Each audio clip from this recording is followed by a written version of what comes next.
Lawrence made his way to the shop. After a long day at work, he still had to go to the shop and purchase some gifts for his family, and particularly a pair of shoes and a beautiful dress for his younger brother, Dennis. He couldn't have had a proper Christmas celebration if he didn't get Dennis a present when he travels back to his hometown to celebrate Christmas with his family. Lawrence had been away from home for years due to work placement and only returns home for Christmas once a year. As he walked to the shop, which was his favorite place for shopping, he met Gladys, the shop attendant. After telling her the color dress and the size of shoes he wanted, Gladys smiled and said, "Oh, my favorite customer.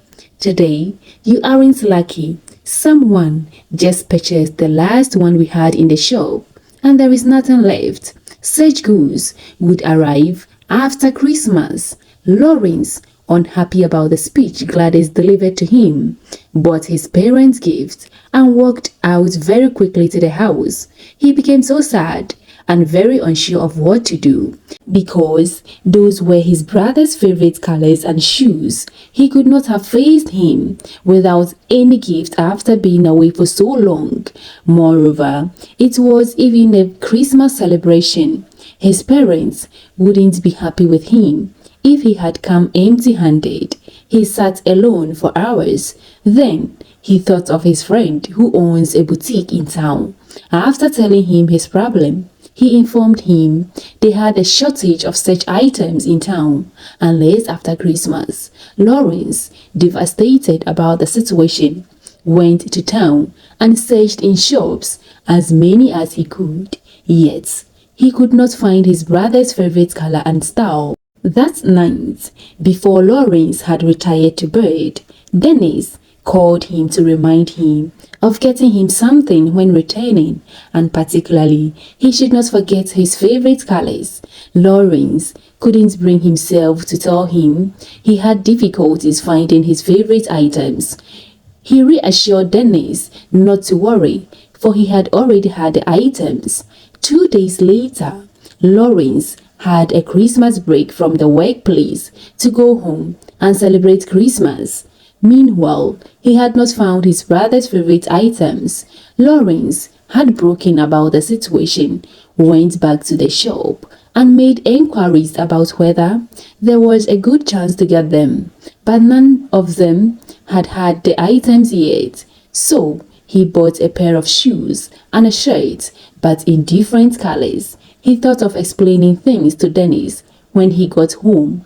On his way home that morning, he met a heavily pregnant woman at the station. When he got down from the bus in his hometown, she couldn't carry her luggages due to her pregnancy. She complained of how she even had a back pain some few days ago.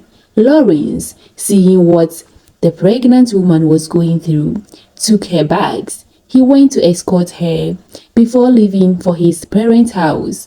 Lawrence met the pregnant woman's family. She had 2 boys, and then she was carrying the 3rd baby in her womb.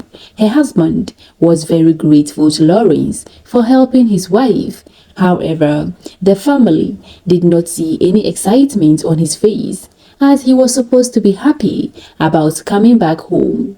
They questioned Lawrence what the problem was. Lawrence told them how he did not know how to face his younger brother at home, as he could not get him what he wished for in Christmas. Lawrence told them everything, and to his surprise, the man took him to his boutique and gave him his brother's favorite color dress and the size of shoes. Lawrence could not believe he just got what he had longed for on a silver platter.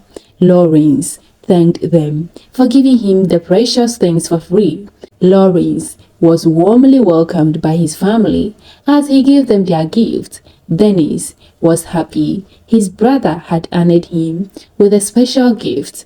They celebrated the Christmas with so much joy, love, and unity. Let's be good and kind to people. You do not have to know someone before treating them well. Also, sometimes we find what we are looking for in the least expected areas. So let's thread carefully.